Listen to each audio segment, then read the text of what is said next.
morning! It's another day mga palangga. And meron pa tayong snow. However, umulan kasi kagabi. And ito na.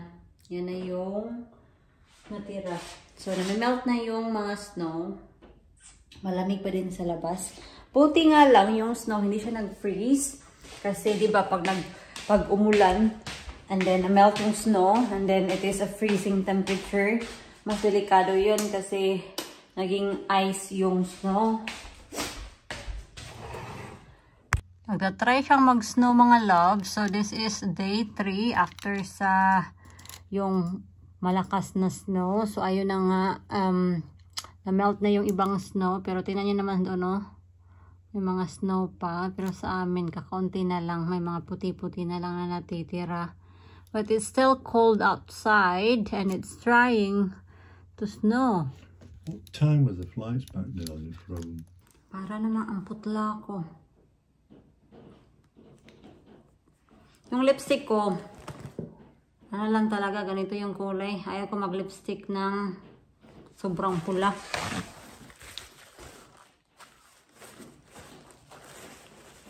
Okay na yan. So, I'm meeting Ate Divina. Yan na yung snow kanina, kaunti lang. Right, I'm going, sweetie. Bye-bye.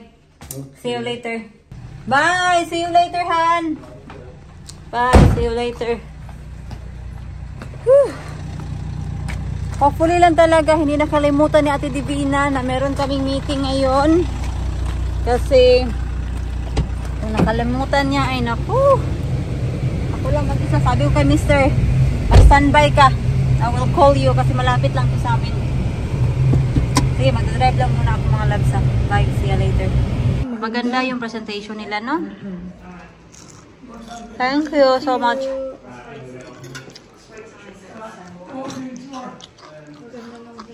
Kami lang yung tao dito ba? You know? Empty yung table. Mga staff yan. Staff ba yan? Oh, exclusive. Exclusive to para sa amin ni Ate Divina. Thank you, me. You're welcome, Ate. I'm home.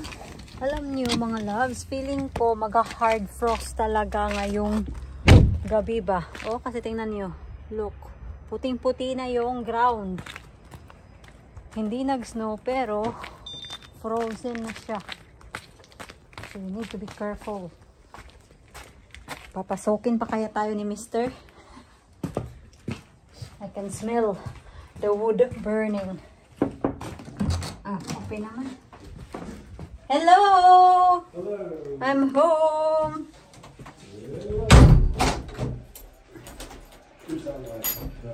Thank you, sweetheart.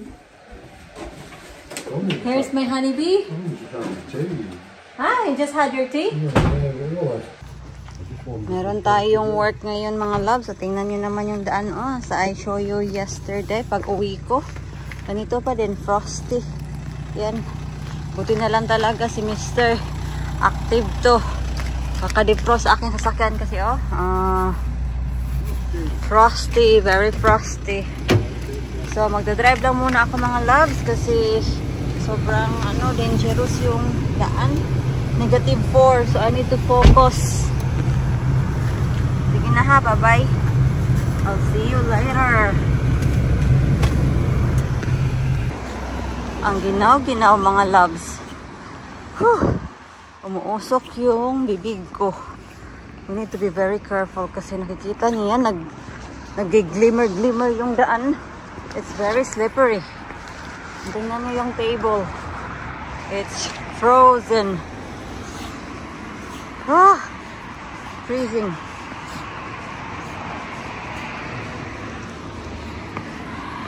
A lot of you were saying bakit daw ang layo-layo ng nilalakad ko, wala ba daw parking sa hospital. Mga loves, meron namang parking sa hospital, kaso limitado lang. Meron siyang staff parking and visitor parking. As I said nga, limitado and meron silang staff parking. However, you can only park kung meron kang permit. Kaso, ilang beses na ako nag-apply ng permit. Pero nare-refuse pa din. Kasi sabi nila, I don't live far enough daw. So, wala tayong magagawa kung yun yung desisyon nila. Kaya ako naglalakad.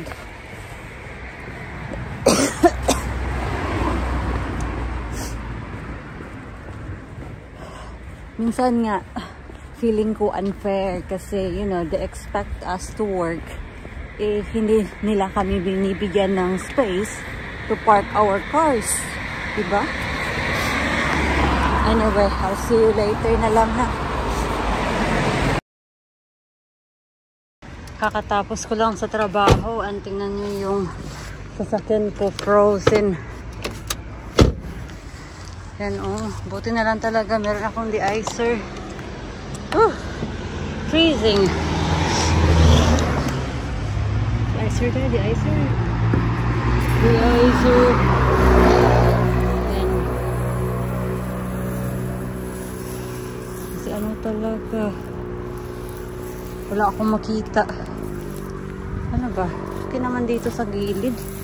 Yung windscreen lang talaga. And yung likod. Yung ano, yung frozen.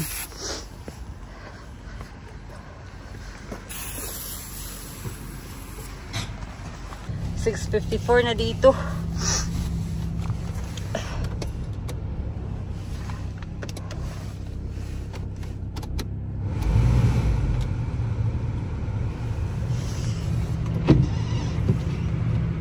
Sa loob yung nag-condensation mga loves. Oh, yan. Nakarating ko lang talaga sa trabaho mga loves. And dumating na yung aking in-order na oven gloves. It's probably fine.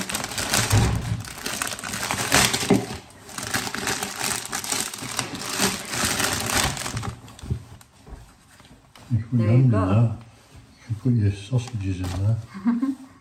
They're very small, They're darling. small. Yeah. It's alright. Only just fit in. Just fitting to a big hands. Oh, very dangerous. And progress for a little person, aren't they? Magsasaing ako para sa aking breakfast. And then mapiprito ako ng talong. Yan yung agahan ko.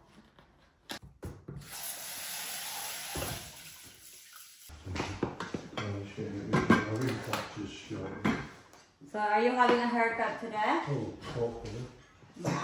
Hopefully. I'll be back shortly. Okay. So, ito yung talong ko. Pero ipituhin ko na lang silang dalawa. Para isang ano na lang ba. Kung hindi ko siya maubos din, sa hapunan ko na lang din kakainin yung iba. Birthday ng nanay ko ngayon. And ayun, pumunta sila sa isang place to celebrate her birthday. Gusto ko siyang tawagan mga palangga kaso ano, wala silang signal ba. So, wala akong magagawa kundi maghihintay na lang ako sa photos na isasend nila sa akin. Meron naman silang photographer but it will be a while probably because they probably gonna edit the pictures that they took. So, hintay-hintay lang tayo. Alam nyo, gusto ko umuwi pero yun na nga, hindi pwede kasi may trabaho. So kahit hindi man ako nakapunta sa birthday ni nanay, happy pa din ako kasi alam ko na happy sila, nag-i-enjoy sila sa kaarawan ni nanay. And yan naman talaga yung essence sa celebration, diba? Na nag-i-enjoy kayo, sama-sama kayong pamilya. Although na hindi kami kompleto kasi yun na nga, nandito ako at yung ate ko nandoon sa ibang bansa din. Pero to see them happy mga palangga, for me lang, to see them happy, that makes me happy as well. Lalo na yung mga pamangkin ko na nag-i-enjoy sila at napa-experience ko sa kanila yung mga bagay na hindi ko na-experience noong kabataan ko. That heals my inner child. Kasi nung kabataan ko, nung lumalaki talaga ako mga palangga, like for example lang ha, sa probinsya namin, this is my experience. Like, in the very young age, hindi talaga ako nakapag-Jollibee. Sa amin, pag nakapag-Jollibee ka, ang yaman-yaman mo na. Yun yung ano sa amin, sa probinsya, na kung nakapag-Jollibee ka na, wow, ang yaman nila. So, parang, yun, at the time ba, kung makapag-Jollibee ka, reward na yun sa inyo. And yung mga pamangkin ko, nakapag-Jollibee sila, ilang beses na, maraming beses na, nakapunta sila sa mga hotels, nakapunta sila sa mga magagandang lugar. So, that gives me so much joy na experience na yung mga bagay na yun. Kaya kahit na malayo ako, ano na din, sacrifice na din para sa kanila. Kasi kung wala din ako sa ibang bansa, hindi ko din mapapa-experience sa kanila yung mga na-experience nila ngayon. Kaya 50-50 pa din, di ba? There's, you know, you're always happy and sacrifice. Like 50% happiness and 50% sacrifice. Anyway, naamoy ko na yung aking niluluto. Kumukulo na siya. Kaya ito na, pagrirituhin na natin to. Gusto ko sana magturtang talong. Itinatamad ako mga palangga. Kaya, ano na lang, prituhin ko na lang to. Like, tulad ngayon sa birthday ni nanay, big birthday to ni nanay. So, na-fulfill ko yung dream ni nanay ba na gusto niyang mag-celebrate ng medyo bongga naman. Tapos, ano talaga ba, parang level up na yun para sa amin. Tapos, basta na-fulfill ko yung gusto niya, kung ano yung gusto man niya sa birthday niya. Yung aking tripod nandoon sa sasakyan ni Mr. Nakalimutan ko.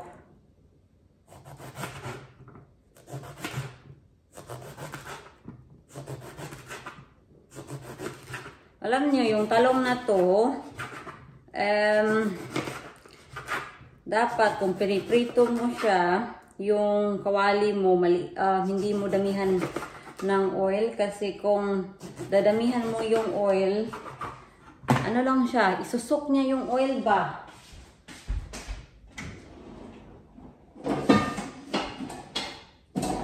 At to the point, nagiging soggy siya kasi nasusok niya yung oil. And, yun, hindi na siya masarap kasi sobrang oily na.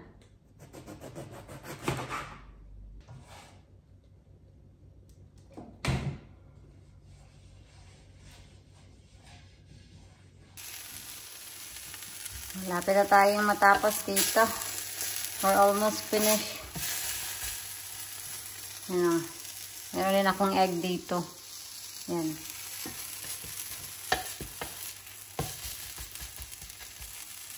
Ang dami na no. Ang daming talong. Doon pagkatapos kong maprito yung isang talong talaga, sinabi sa sarili ko, wag ko na lang prituhin yung isa kasi ang dami na so I realized na wala pala ako dito sa bahay for the next 3 days. Nandito ako sa bahay pero meron akong trabaho ba. Yan na yung agahan ko. Ang dami no, walang dahil talaga ba. Yan, sausawan, tuyo. Kain na muna ako ha.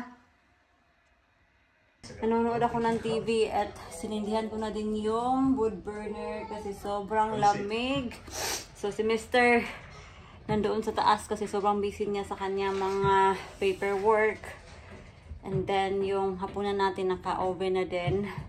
So, sayang talaga mga palangga ba kasi wala pa talaga akong masyadong picture kay nanay. Gusto ko sanang pakita sa inyo. Sige na lang, pakita ko na lang what I got here. I will give you 2 picture na lang dito. Yung mag-insert na lang ako. So, yun yung ganap ni nanay. Sobrang sexy ni nanay, diba? Maganda talaga yung nanay ko. Saan ba naman ako nagmana? So, of course, sa kanya. So, anyway, mga loves, wala na namang ganap. So, thank you so much for watching. And, meron na naman akong trabaho for the next 3 days. So, magiging busy na naman ako. So, I'll see you sometime. Bye-bye.